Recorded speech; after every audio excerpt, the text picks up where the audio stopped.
Soal ada pertemuan bermain bulu tangkis bersama di lapangan bulu tangkis, kasusnya muncul di tahun 2021, ada laporannya, kemudian baru terkuak sekarang ditindak 2023. Ada yang aneh nggak? Dan Pak SJL pada saat ditanyakan soal pertemuan bermain bulu tangkis itu, apa komentarnya? Apa yang ia sampaikan pada saat itu kebenarannya? Mungkin ini yang dimaksud terkait dengan proses di Polda ya, Polda Metro Jaya. Nah kami di tim hukum ini memang itu tidak termasuk atau tidak mencakup pendampingan terhadap kasus yang di Polda. Karena kami ini diberikan kuasa untuk perkara penyidikan yang sedang berjalan di KPK. Saya juga pada saat itu baru tahu, heboh lagi kan, heboh pada saat itu ketika Pak Sarul baru sampai di Indonesia dan kemudian muncul di beberapa pemberitaan gitu, ada surat panggilan dan yang lain-lain. Baru saat itulah saya tahu. Dan pada saat saya diperiksa, itu sebenarnya ada pertanyaan juga. Pertanyaan yang itu juga? Pertanyaan dari penyidik yang, tapi saya belum dapat penjelasan saat itu ya. Pertanyaan dari penyidik, apakah saudara mengetahui penyelidikan yang sedang berjalan di Polda Metro Jaya terkait dengan kasus korupsi di Kementerian Pertanian? Karena saya tidak tahu, ya saya jawab, saya tidak tahu.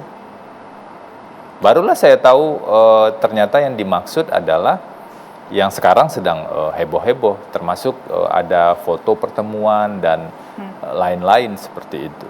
Tapi begini, saya cenderung ingin melihatnya, ini sebagai dalam konteks edukasi publik ya, saya cenderung ingin melihatnya sebagai sama-sama proses hukum.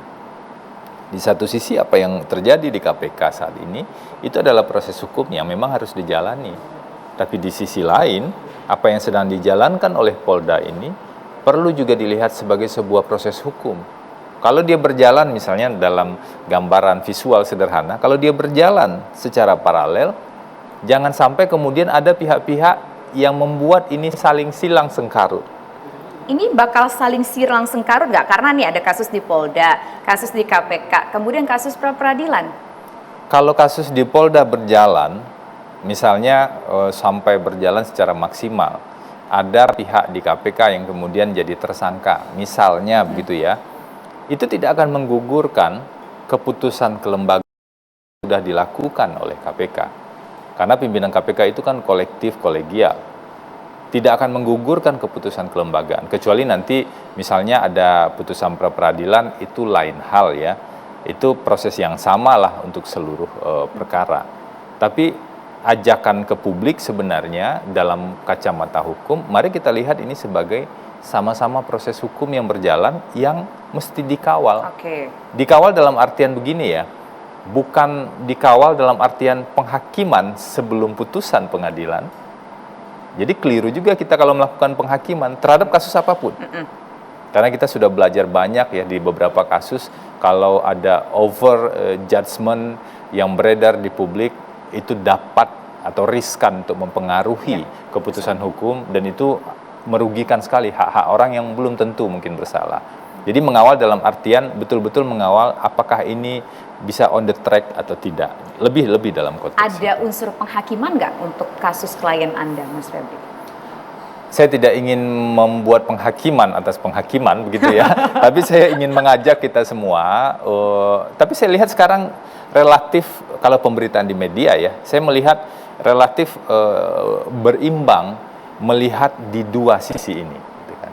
Di beberapa kasus yang lain saya lihat tidak berimbang. Tapi dalam kasus ini saya lihat pemberitaan soal proses di Polda, pemberitaan soal proses di KPK, pemberitaan tentang hak-hak yang harusnya didapatkan tersangka, pemberitaan tentang pernyataan KPK. Ini proses pembelajaran demokrasi yang sangat bagus menurut saya.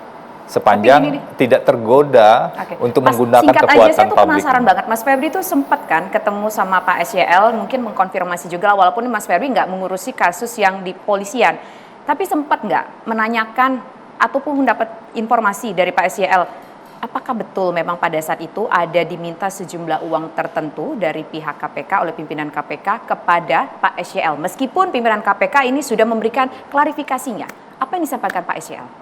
Kasus yang di KPK yang kami pegang sekarang ini kan sudah cukup rumit ya. Jadi kami fokus terhadap penanganan perkara ini. Kalau sudah cukup rumit, kemudian kami harus cari lagi atau tanya lagi yang lain, itu akan membuat lebih complicated. Makanya kami memutuskan, kami fokus pada pendampingan hukum dalam penyidikan yang berjalan di KPK. Terakhir nih Mas Febri, saya penasaran, biasanya setiap hari 2,5 tahun yang lalu kalau nggak salah ya, setiap hari datang ke kantor, datang ke KPK selama 7 tahun, setiap hari berada di sana, susah senangnya di sana, bersama teman-teman di sana, bersama penyidik juga, bersama pimpinan juga mungkin. Dan sekarang datang lagi ke KPK dengan konteks yang bukan lagi orang dalam KPK, bukan lagi pegawai KPK, tetapi adalah sebagai orang yang juga katakan dalam tanda kutip akan bertarung dengan KPK untuk membela, kata Mas Febri tadi, hak-hak dari tersangka. Apa sih yang Mas Febri rasakan ketika dalam posisi seperti ini? Hati saya masih di KPK. Hati masih di KPK, oke. Tapi begini, kawan terbaik itu tidak harus punya pendapat yang sama. Kawan terbaik. Yang meriksa kemarin kawan terbaik nggak waktu awal Oktober? Ini dalam konteks ini ya, hubungan kelembagaan ya. Kawan terbaik kadang-kadang adalah lawan terbaik untuk saling bertukar pikiran, untuk saling mencari kebenaran. Kebetulan saja posisi kita berbeda. Oke, baik. Terima kasih Mas Febri. Tidak terasa sudah 1 jam bersama One on One. Sebetulnya perbincangan kita masih sangat menarik. Masih ada hal yang mungkin ingin kita bincangkan di sini pemirsa. Pemirsa juga mungkin masih ada hal yang ingin ditahuin dari Mas Febri. Tapi sayang sekali waktu kita terbatas. Terima kasih Mas Febri. Selamat malam. Dan pemirsa, demikian kebersamaan kita dalam One on One. Saya Tisa Noveni. Terima kasih. Selamat malam. Sampai jumpa. Thank you Mas.